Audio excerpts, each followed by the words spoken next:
Hey everyone, Marcel here with another episode of Everyday Leadership. I'm going to get really excited right now. And the reason is because I have an amazing guest. This guy does such incredible work with energy. You have to see this, the stuff that he does. His name is Chris Balsley, and Chris and I actually met a short while ago. And Chris is the author of Stop Controlling and Start Leading. And his area of specialty is really around energy and energy transfer, but his history and the work that he does is so much more than this. So I really wanted to bring him on the show and share with you some of the stuff that he's doing and how he's applying it, and to maybe give you some ideas of a broader perspective in terms of how you might be living your life. And you know, as you remember, we are all leaders in some aspect of our lives, whether we're the CEO of a company or we're a spouse or we're a sibling. There are aspects of our lives where we have to apply leadership. So there's certain things we're going to learn from Chris today that are really going to resonate with you. So I'm going to bring Chris on as we speak. So I'm just going to change screen here. Chris, you are now live. Welcome to Everyday Leadership, and say hi to the audience. Hi guys, nice to see you. Yeah. Well, virtually see you. Looking exactly. Yeah. So, Chris, of course, the audience knows me, so I don't have to introduce myself. But just in kind of giving us a little bit of a background. Tell us a little bit about your life story. And we spoke a few days ago, and I was just fascinated by your story. So tell us a little bit about kind of where you started off and how you ended up where you are today. No, it was a 60-year journey. You want to encapsulate it in about 30 seconds, right? So let's see. I think what's interesting is I left the military in 1986. I had done 6 years with the U.S. Air Force, and while in the Air Force, I co-designed a peer counseling program, and we saw that people were afraid to go to people that outranked them and discuss personal problems, and it was really a problem. We lost a couple of people to suicide, and it was because they didn't have anybody to talk to. And so that was really one of my big focuses was when I was in the service, was building a peer counseling program. And then when I got out, I didn't really have much of a job. And so I started doing massage. And that massage career carried me probably 30 years. Wow. So a lot of my work was in really putting my hands on people and noticing that type A people that were really uptight feel uptight, and really chill people feel really chill. And then about 2000 I'll go back a little further, 1999, I entered and got a master's in transpersonal psychology from Naropa University. And that journey at Naropa was about journeying into wisdom traditions, ancient traditions. At the same time, we practiced mindfulness. At the same time, we had discussions with psychiatrists and doctors and practicing medication management for clients. So I loved that, being able to diagnose and treat mental health disorders. And then in 2007, I moved into the world of coaching and working with leadership. And since that time, it's just been an explosion into bigger and more exciting and impactful domains. And every now and then, I still can get my hands on people to really educate them on, you're really uptight. What do you mean? Oh, that really hurts. That's because your muscles are tight. So you talk about energy and you talk about what it's like.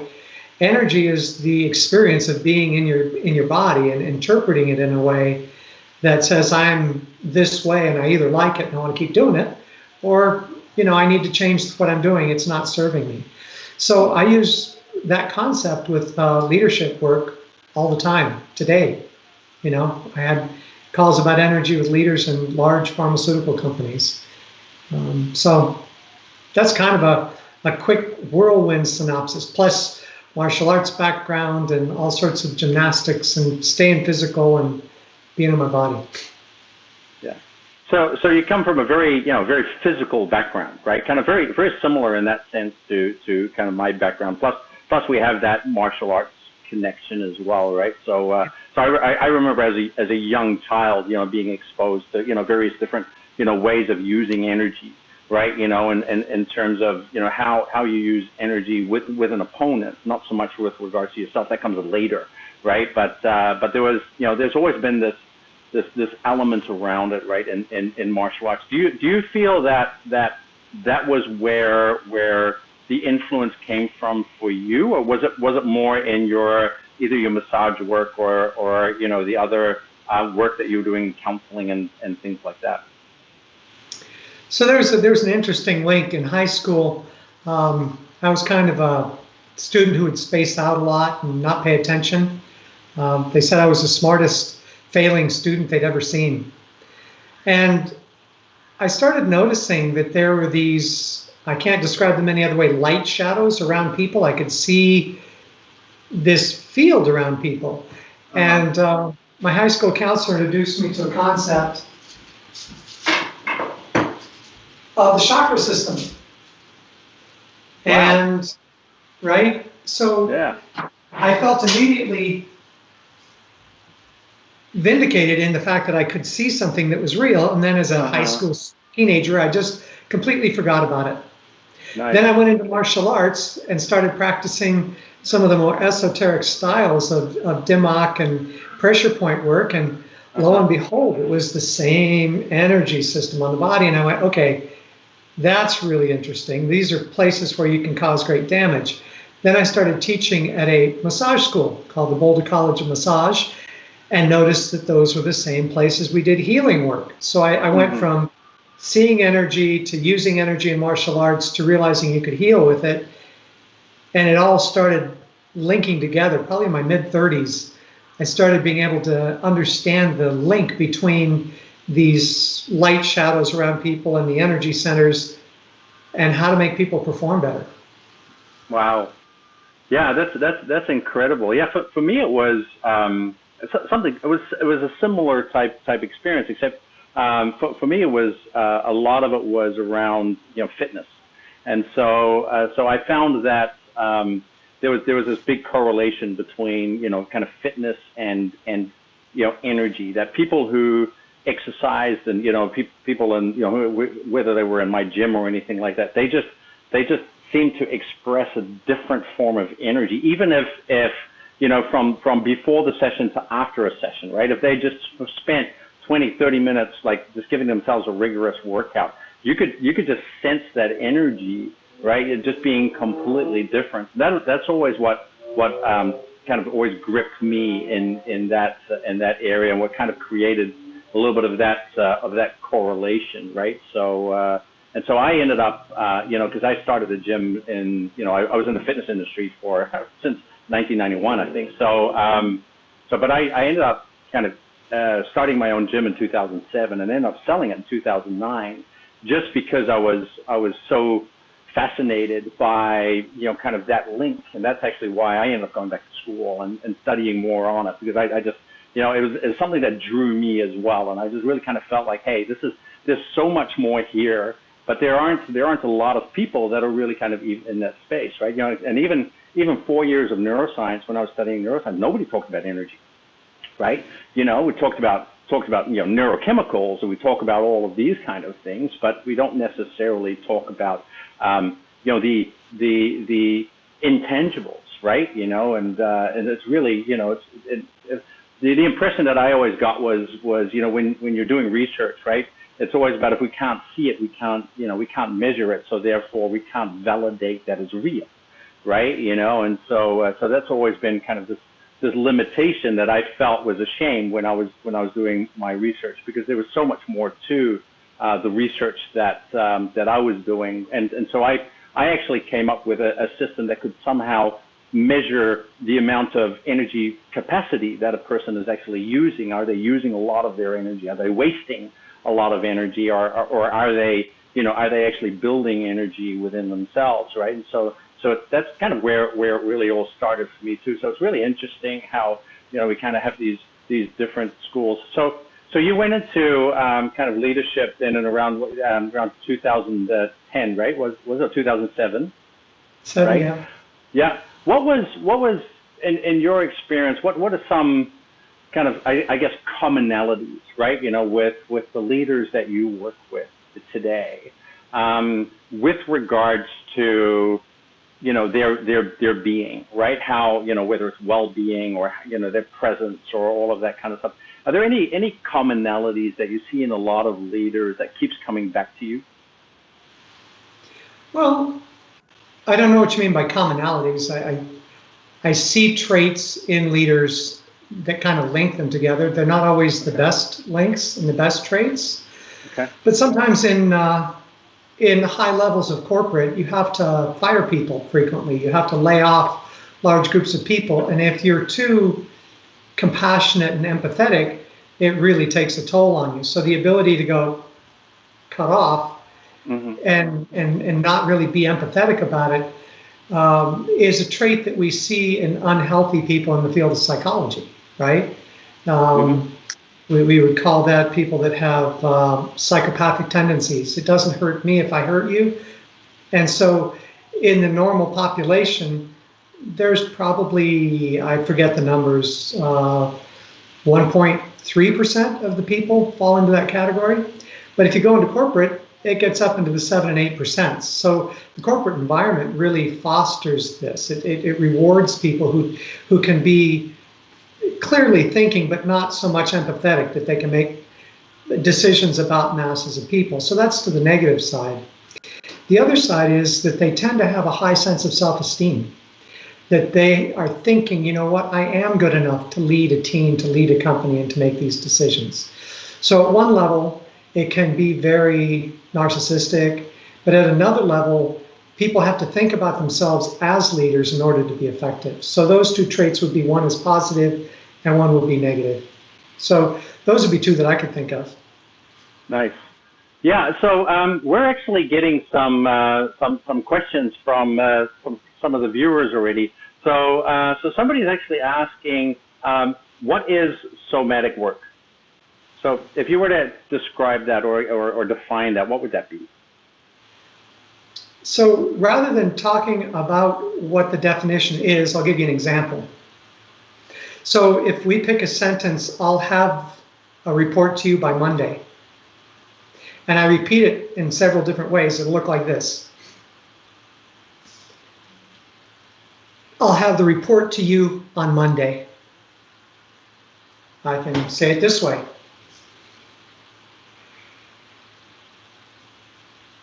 I'll have the report to you on Monday. I will have the report to you on Monday. I'll have the report to you on Monday. So if you notice, my text, the text that I used was identical. I'll have the report to you on Monday. But the implication in each one, I'm sure you felt that they were completely different, right? Mm-hmm. So absolutely. That is an example of the power of the body. I work with people all the time who say, all I did was say, I need the report on Monday, and everybody freaked out. Yes, and you're 6'4", and you're a CrossFit athlete, and you're gung-ho, and when you say, I need the report on Monday, people go into fight or flight response, right? And so teaching people, for example, to sit down if they're really tall, and to speak slowly and put a space in between each sentence can really soften the impact of, I've got a really big thing coming, and it would be really helpful if you could get the report to me by Monday. And if they can slow the speed and sit down instead of stand, they can have a different impact. So somatics is the field of working through the body to create transformation. Oh, that's really beautifully said. Yeah. So working through the body to create transformation. Yeah, that's incredible. And who really thinks about it, right? If you're in such a busy environment, especially like now with COVID, right? There's so much going on with so much distraction, working from home, all of these kind of challenges that we deal with. Who actually takes that time to kind of think about, hey, this is what I'm trying to say. I'm trying to talk to my kid, I'm trying to talk to my boss, I'm trying to but what is my body actually saying while I'm communicating, right? You know, is my body saying something different, right? So I'll give you another point about somatics. And I'll just speak it. I was going to write it down. One way to really look at the field of somatics is to say you can use the body as a teacher. You can use the body to access ancient wisdom, to really plumb the depths of the fact that we've been alive as humans on this planet for hundreds of thousands of years. And I can plumb the depth of that wisdom by focusing inside. I can use the body as a refuge. I'm worn out, I'm burned out, I'm overwhelmed, and I can use my body as a place to heal. So I can view the body as a teacher, as a refuge, and then also if I shape my body in a certain way, I can create a different response. If I want you to trust me, my eyes should not be focusing down, and I should not fold my shoulders in and turn a little bit and go, no, I'd be the right person for the job. There's no eye contact and my body doesn't have confidence. But if I shift into this, lift my head up and go, I am the right person for the job. You want to hire me. I just shifted my physical stance, my tone changed accordingly. And so you can look at the body as refuge, teacher, and tool. So that's one way to break down somatics, is to look at those three domains, refuge, teacher, and tool. Nice. Perfect. So, we got getting some nice questions coming in. So thank you also to the audience for asking some great questions here. And so somebody is also asking. They're just going to go straight to how do I fix things? But they're saying how to remove the blocking of energy points. So, ask me the question again. Yeah, how to remove the blocking of energy points. So, you and I started a conversation the last couple of times, and where we land on it is a little bit of opposition. We kind of stand on both sides. So, it's probably an interesting conversation because you talk about it from one perspective, and I see it from another. So, I would say that the blocks of energy, our energy is a sacred connection to the divine. My energy is a spark of whatever made the universe, whatever God, Buddha, Brahma, Allah, Atman, Brahman, whatever it is, my energy is a reflection of that. So when we talk about energy blockages, the energy blockages are egoic based. My heart can't close down. My ego can get smashed. My ego can get dragged through the mud, and I can lose awareness of my heart, my loving heart center. But it doesn't mean that my heart center got contracted. If it were, that belief system would be that this egoic small human can actually affect the spark of the divine. And it really, to me, is kind of a silly thought. No, I know you broke up with somebody and they cheated on you, and it feels like your heart chakra is really broken or weak, and it's not. It's alive. Your awareness of it, on the other hand, is sheltered or shut down or weak or disassociated from it. A lot of different ways we can view it. So the blockages are ego-based, not physical-based. Yeah. No, I wholeheartedly agree. I would even say, that probably the first thing to do is awareness, right? Is just having that awareness that that's what you're feeling, right? Because if you feel like your energy is being blocked, that's an important conversation to have, to be able to say, hey, what is it that's making me feel this way, right? And what can I do to not feel this way? And as you mentioned, and a lot of it is, it is thought driven and mindfulness driven, but it can be, energy related in terms of exercise, sleep, nutrition, all of those kind of things play a role, right, in how we project energy, or at least on our psychology in terms of how we think about, this. And I think if you feel blocked, right, I think that's the important thing. Doesn't mean that you're necessarily blocked physically, but you're feeling blocked mentally. And that's the space, right? So let's look at that for a minute. So you asked me what are some traits I see in leaders. I usually get leaders that need some work, people that have risen to a level in an organization where delivering and crossing your T's and dotting your I's and checking the check boxes, you've reached a point where you can't do that anymore. There's only 24 hours in a day. So you need now to lead and to inspire. And the one thing that gets in the way of coaching, and then it'll tie back to this conversation, is the inability or the lack of willingness to self-reflect. So looking at yourself from a non-egoic perspective is a really powerful tool for healing. In fact, I think there's a Taoist statement that says awareness in and of itself is curative. So just the fact that I'm aware that I'm blocked, and I'm not doing it from a pity, oh me place, but just clearly going, you know what? There's something here that's not allowing me to connect. And what is that? What in me is driving that? That conversation starts the healing process. Because many people don't want to believe in energy because you can't measure it, or they think it's not my fault. I feel this way because the world partner lost money in the stock market, whatever it is. The world did something to me and it caused me to feel shut down or blocked. That perspective, there's no power in it. But realizing that I'm choosing to respond this way and there's something I'm doing that's making me feel blocked or disconnected or distant from loved ones or whatever the term is, that reflecting allows a conversation to arise that's different from the problem is out there and they hurt me and they left me and they betrayed me and they stole my money or whatever the conversation is. Yeah, okay, great. I have another question. Came writing. Wow, you're getting tons of questions, Chris. This is good. Somebody else is asking, they're saying, how does breathing and heart rate variability tie into this? You got an educated audience, buddy. Yes. So I talked about the spark being connection of the divine, right? That the spark is something that it can't be turned off. And then you talk about exercise and eating and being healthy and living this way, right? So if I feed myself well and I have energy, that energy is a little bit different than the auric field that we talk about in the chakra system. It's more like the direct gas that runs our system. It converts into adrenaline, oxygen, fuel for your system.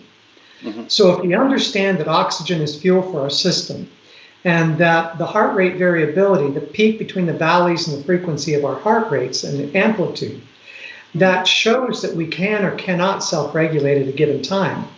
The tool for regulating it is oxygen. As we get oxygen in our system, we can increase or decrease our heart rate. So heart rate variability is a wonderful tool to figure out things like resilience, connection, intimacy, because you have to be in a certain state of resonance, which is showing on the heart rate variability. And you can't get there if you can't control your breathing. So breathing is first. Exactly. What, is there a different, maybe a style of breathing or things like that that you recommend that could influence that? So I'm going to do a 15-second quick drop down into body neurology, neuroscience, okay? So in our body, we have a central nervous system, and I can open and close my hands and turn my head on command. Here comes my hand, boom. That's my central nervous system. I control my central nervous system.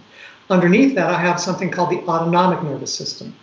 If you want to get a mnemonic, think of auto as automatic. It's not where it comes from, but it works in this case, okay? So the autonomic nervous system is automatic. So if you ask one of your people that are in the audience, can you digest your hamburger faster? Can you lower your body core temperature? Can you change your heart rate? Typically, they go, no, I can't do it. So in the autonomic nervous system, we branch into the sympathetic and parasympathetic nervous systems. They're completely different. The sympathetic nervous system speeds us up.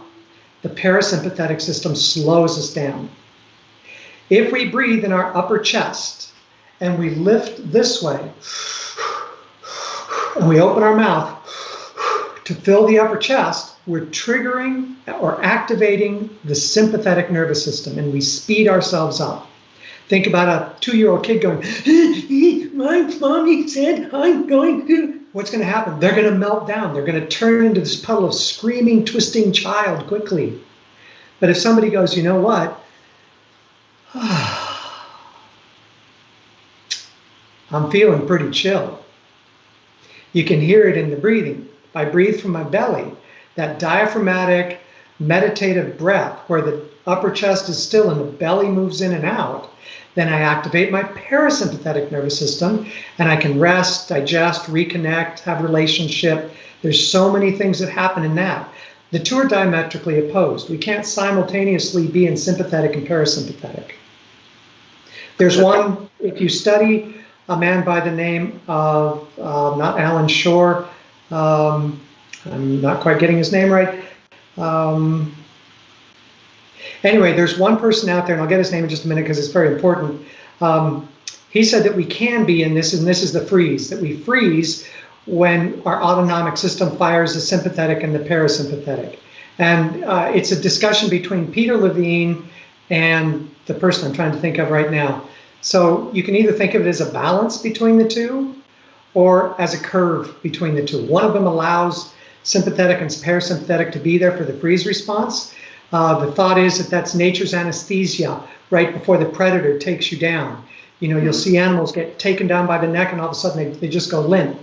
And the thought is that that's the what do you call it, the nerve blocking agents, the morphine to the system before you die. Mm-hmm. Yeah, exactly. And it's what I find really striking is that, you know, we still don't kind of explore enough of this, right, with regards to leadership, right, and how we're applying ourselves. You know, if you know, it's really interesting. I did a questionnaire the other day and just asking a bunch of leaders what would be the most pressing topic, right, and with regards to leadership that you would want to hear about. And a lot of them are about how to influence people during crisis, how to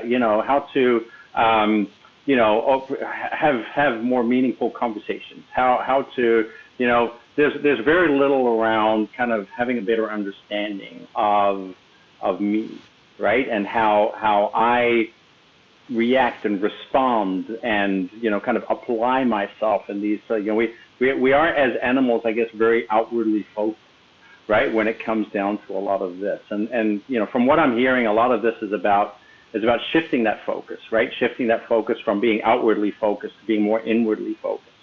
And to be able to say kind of, you know, what role am I playing in my circumstances, and how is the energy that I'm projecting influencing my environment and, you know, the people that, you know, around me and all of these kind of my relationships, my career, all of these kind of things. And can that energy play a much bigger role than I actually, you know, kind of value right now, right? You know, so I think that's another.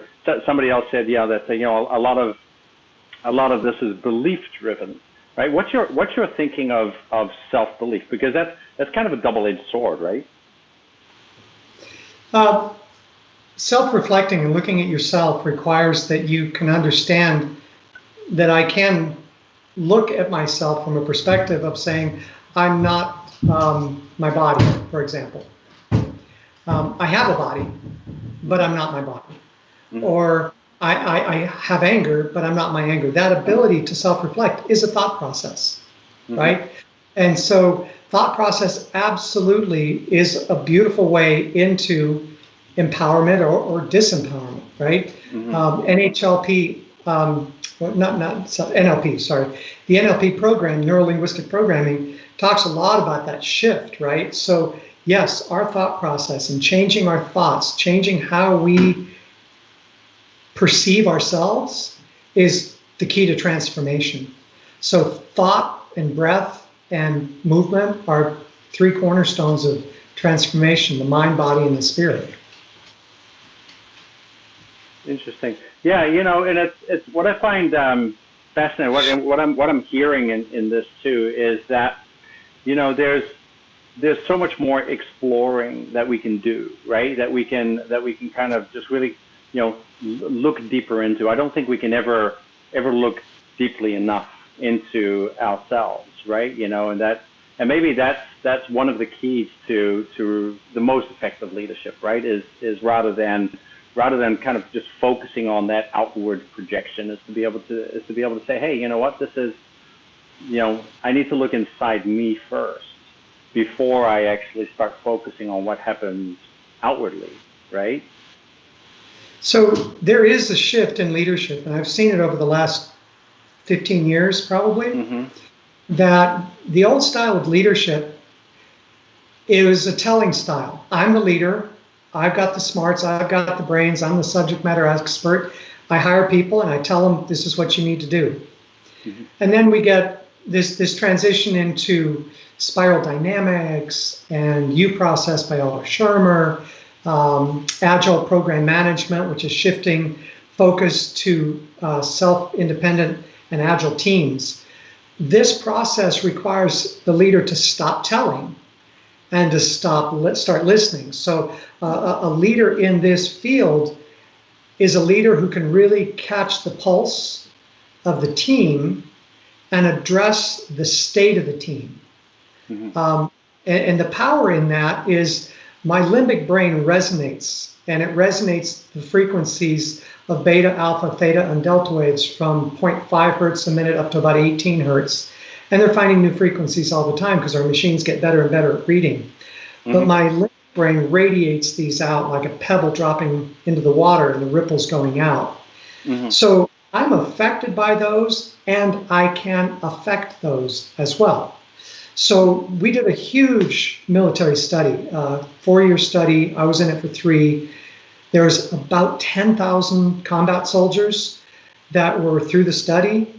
And what we figured out over the course of time is the effective leaders were the ones that had this self-regulation.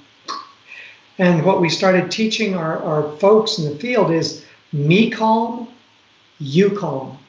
First, get your state under control. Don't look at people and say, calm down. You're freaking out. Cut it out. You need to calm down. And when you calm down, they'll calm down. It's almost a perfect link. You look at it the other way, it makes sense. If I freak out and I'm in a bad mood and I walk into the office and I'm just itching for a fight, I'll get it within minutes because everybody's going to pick up on my energy and they're going to either be in fight, flight, or freeze. They're either going to come towards me, they're going to run away from me, or they're going to freeze. And when they freeze, the boss goes, I need the report by Monday. And they go, and he says, any questions? And they go, and he goes, good. I didn't hear a no, so I got a yes. See you. I'll be back Monday. Right? So if we understand fight, flight, freeze, we can see it. That state is in our control. We can affect the world around us by changing our inner state. And that's critical. So most of the work in leadership, if you can't self-reflect, we can't go anywhere because it's about looking inside, doing an honest assessment, asking your partner, your husband, your wife, your kids, and the people around you, what are my weak points? And when I start really getting an honest system and feedback, and I really see that indeed I don't listen or I give harsh feedback, then I can begin to love myself and to open up to the journey of transformation. And that journey of transformation is a felt sense. You can feel it. And that's why somatics is so important, is because it's in the body. You see someone do a somatic shift and they walk in a room and they've got it. You can see it from across the room. They don't even have to open their mouth. You can go, that's it. Yeah, exactly. Yeah, and that's what I like to call, the difference between an energy vampire and an energy donor, right? Is where the energy vampire is the person who walks in a room and you just feel the energy just go, right? And everybody's like, right? And then there's that person who walks into the room and the energy goes up and everybody feels like, wow, where's this energy coming from? Right, and that's a big element in that I'm kind of reading out of this as well, is how important somatics really plays, and that self-awareness of the body and that energy projection really kind of plays in terms of how we're actually affecting people in this way. Yeah, huge. Yeah, exactly. I have another brilliant question that came in as well. I want to share that with you. We have about kind of 5 or 10 more minutes, but this is a big one. All right, get ready for it. how is religion and spirituality related to leadership? We spend more time at work than we do with our families. We spend more time at work than we do in our bed sleeping. What we do at work is our life. I mean, that's how we interact with the world. For some people, it's punching a clock so that we can support and feed our family. For some people, it's about having impact in the world and bringing healing to masses of people. For some people, it's creating a more loving workplace. Religion and spirituality, basic Christianity, where two people meet in my name, there I shall be. If we start moving through these discussions, we will find that creating a connected, empowered, and loving workplace is one of the greatest expressions of spirituality and religion that we can do. Mm. Do you do you see them as one and the same, or do you see them as two separate? Which two? Spirituality and religion?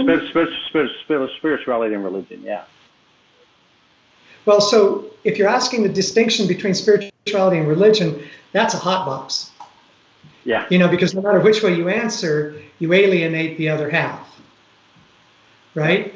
But I would say that there is a direct relationship to your own divinity that's inherent in spirituality, right?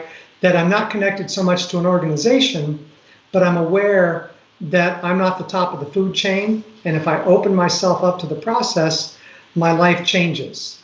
And for other people that move into the field of religion, there's comfort in mass people believing a certain way. When you're in a room of the Baptist church, oh my God, you're in the Baptist church and the Holy Spirit drops into the room. I've been there. You get goosebumps, you feel it, it's powerful. You say prayers, and I got to spend some beautiful time in Singapore with some people who study the Islam religion, and you're in a group of people there. You feel the beauty and the presence in that room, right? It's just, do we interpret it through an organization, or is it a relationship for ourselves with our maker? So I think I did that pretty good. I think I'm not going to get. Yeah, you did. You did fantastic. That was fantastic. One thing I always say, because I see myself. I was raised with very strong Buddhist beliefs, right? And what I always say is that spirituality comes from the universe, and religion is man's way of making sense of that spirituality, and they do it through stories and but if you look at all religions, they all kind of have the same kind of goals, and it's exactly that. It's how can we transcend in a humble way as a human being, live the best life that we can, and if we can apply lessons learned from whether it's religion or spirituality, but if we can apply lessons learned through in leadership, I think it creates a much more authentic, holistic. It also opens the door to things like intuition, right? And like you said, divinity and that infinite wisdom that we always have, that we stop that cerebral life, right? And just always kind of living in that cerebral space of trying to rationalize the world and rationalize our lives, and to be able to take a step away from that and just say, I feel this, right? This is more than just a simple feeling. This is a gut feeling. This is an intuition that I have, and it's significant, and it's something that I should be paying attention to.